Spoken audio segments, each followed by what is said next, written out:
And we are back with another episode of Market Talk, man. This week has been very eventful. We got Trump talking about taking over Greenland again. He was talking about this last year. I made a video about that. Then he's bringing it back up. We already done took Venezuelan oil, and now we're running Venezuela. The markets are just kind of, the kind of, it opened up green for the year, green with optimism, for the AI race is going on right now. People are kind of, more reserved on their investments of like, tech and stuff because of all the like bubble fears. So all that is baked in, like the bubble fears and the recession fears and stuff like that. So people are already like assessing that while they're investing. So I think we're opening up the year pretty good at a good pace right now. But let's really talk about the major thing that's going on with America wants Greenland. And let's talk about how that could end us up in World War III and how quickly this can go left. Because Greenland belongs to Denmark. But Denmark, they've owned it. They've owned it through some treaties and some stupid stuff over 500, 800 years. I mean, Denmark, like, who's scared of Denmark? I mean, Greenland, the landmass of Greenland, the positioning of it, and the minerals and resources on Greenland make Greenland a key, like, strategic foothold in the Arctic. That trade route, the waters near Greenland, is a key strategic trade route, and it cuts down like maritime travel by a lot. So that is a really heavily used route over there in Greenland. And on top of that, Greenland has, a bunch of resources. They got a bunch of minerals, a bunch of stuff, and as the ice melts, more and more and more of these resources show up. So Denmark is supposed to be protecting Greenland, all right? But Greenland, they even want their own independence. They want to be Greenlanders. The people of Greenland, they don't want to be a part of Denmark. They want to be their own people. They don't want to be a part of the U.S. They want to be their own people. But the U.S., we need Greenland, because if we don't take Greenland, what did Trump say? China or Russia will take it. Okay. We see China and Russia just taking stuff that they want. They just go and just take it, whenever they want, either through like financials or like loans. Like China, they do the loan method. They be like, I'm gonna give you this loan, and then we're gonna have to, I know you're not gonna be able to repay it, so we're gonna get the loan back in other ways. Like, for example, they do loan stuff with like countries in Africa, even the Caribbean.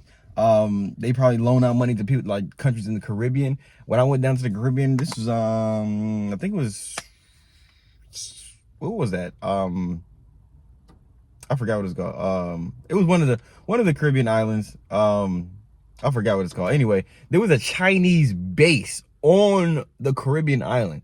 It was a fortified wall with it had barbed wire, cameras, and everything outside. It was a Chinese base in the Caribbean. So this is what I mean by the Chinese. They will move into places they need to.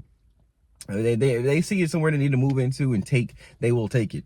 And same thing with the Russians. Like, obviously we see them. They want Ukraine. They're gonna go take it. They're gonna invade it, and they're gonna use saying that Ukraine used to be a part of Russia and the Soviet Union. So that's actually our land. So we actually need that back. It's not just going to we're not just taking random land. That's our land. We need it back. So we see China and Russia, they take stuff, they take territories and land whenever they need it. Whenever it's strategic to their mission, they do it. So America, it's our turn to start doing it, honestly. Like, it's either we start doing these things, or we get left behind, or we get, done in by Russia and China, because the minerals and the resources on Greenland and the minerals and resources in Venezuela are very key to the modern technology that's going to be made. So like all the AI, like, hardware, like cooling centers, chips, and any type of hardware, all the technology, it runs on rare earth minerals. He needs energy, that's oil, so everything that's happening, like all the Venezuela and Greenland, it's all key to the success of America over the course of the next, 100 years or whatever, because we're in a race right now.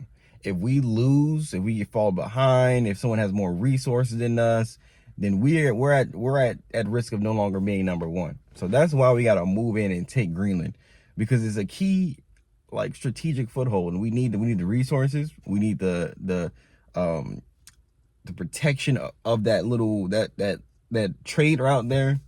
And Denmark, they ain't doing nothing, bro. They ain't doing nothing with it. But how can this start World War III? Because Denmark is a part of NATO. So NATO, if we go and take Greenland, then NATO may defend. I've learned about NATO at growing up, in school. They're always talking about NATO, NATO this, NATO that. Now Trump talking about something. You wouldn't have a NATO if it wasn't for me. He wilding. He talking about some, we're going to take Greenland. So if NATO responds, that is going to send us into World War III for sure. Because if we take Greenland, we take Venezuela, and then we start fighting with NATO, China is going to look at it and be like, bet. They're going to look at Taiwan. They've already been preparing to take Taiwan. They said last year, on the 1st of the year, January 1st, 2025, I think they said, or not they, the president of China said, Taiwan will rejoin the mainland China. They said they will come home. Okay. They're not playing around. They've been building different ships, different military, vehicles to take Taiwan for amphibious landing. Cause Taiwan's a island. So they got specialized vehicles to go and take Taiwan if they need to, not if they need to, when they need to. So if they see the U.S. taking Venezuela, they see the U.S. taking, if see the U.S. taking Greenland, they're going to look at Taiwan and say, you know what, if they can take that and do that, we're going to go ahead and make our move. And y'all are occupied right now, so we're going to make our move. And we have to defend Taiwan if they move on Taiwan. If they move on Taiwan, if China moves on Taiwan, we have to defend Taiwan, because Taiwan holds what, people? We've talked about it many times here before. It holds the #1 chip making company in the world, and that is Taiwan Semiconductor. 70% of the companies in the entire world use those, use the chips, use them to make their chips. Companies like NVIDIA, they design the chips and they send it to Taiwan Semi so they can make it. So without Taiwan Semi, the whole AI race is nothing. Well, I won't say it's nothing. Of course, it's other chip makers and stuff, but that's going to be a huge hit. The #1 chip maker in the entire world is in Taiwan. So if China takes Taiwan, not only do they get the #1 chip maker, they get access to the #1 chip maker in in the world, and they can control who that chip maker does business with. Let me cut off NVIDIA. Now NVIDIA is done. Now they got to find somebody else to, let me cut off this company. They can cut off all American companies and just crush us in. And that'll be a wrap. But not only do they get that power, they also get the power of the data. All the data that Taiwan Semiconductor has from all the different, chips and stuff they've been making, and all the data from users and companies, and all that data will be theirs. Okay. Taiwan Semi and Taiwan as a country as a whole, that will also be a key driver, because right now Taiwan is free. They're doing business with us. They're doing business with everybody. But once China try to take over Taiwan, that's going to be cut out, bro. They not having that. So we're going to have to defend Taiwan. If we do not defend Taiwan, we're at risk of losing much more, way more. If we let China take Taiwan uncontested, China has free range to becoming the #1 superpower, period. If we let them take Taiwan, if we don't take Greenland, if we don't take Venezuela, do these things to really bolster our, inventory and bolster our standing, then we can fall behind. This time right now, it's life or death, bro. You either gotta make rash decisions and stay on top of the game, or you can just chill, let the people like you, and fall behind, as a country. Like I said, I can only, speak on the stuff that makes sense for, what Trump does, the taking of these Greenland and Venezuela. It all makes sense. You need it to be done. But when it comes all this other craziness. So we're not gonna get into all that because I'm not a political person, but it gets crazy. Anyway, yeah, we're just gonna be watching for World War III, honestly, because that may be coming around the corner here pretty soon. Who knows? I probably know, you probably know, we all know it's inevitable at this point. World War III is around the corner. I wouldn't be surprised if we're at war by 2027. And you know, if we're at war, if America's at war during the election, we can't have an election, so there won't be any election. So we happen to be in a war during, you know, at the end of Trump's term, there won't be an election. So, yeah. So that's pretty much gonna be it for this episode of Market Talk. We have been growing a lot on, you know, all our platforms. The message has been getting out there. We've been helping and educating people more. DEGEN depots are growing. You can join the Discord. You tap in, try and get, you know, get around some like-minded people. You need help investing. You need help understanding the markets, the global, you know, trade, you know, geopolitics, whatever it may be, credit, business, investing.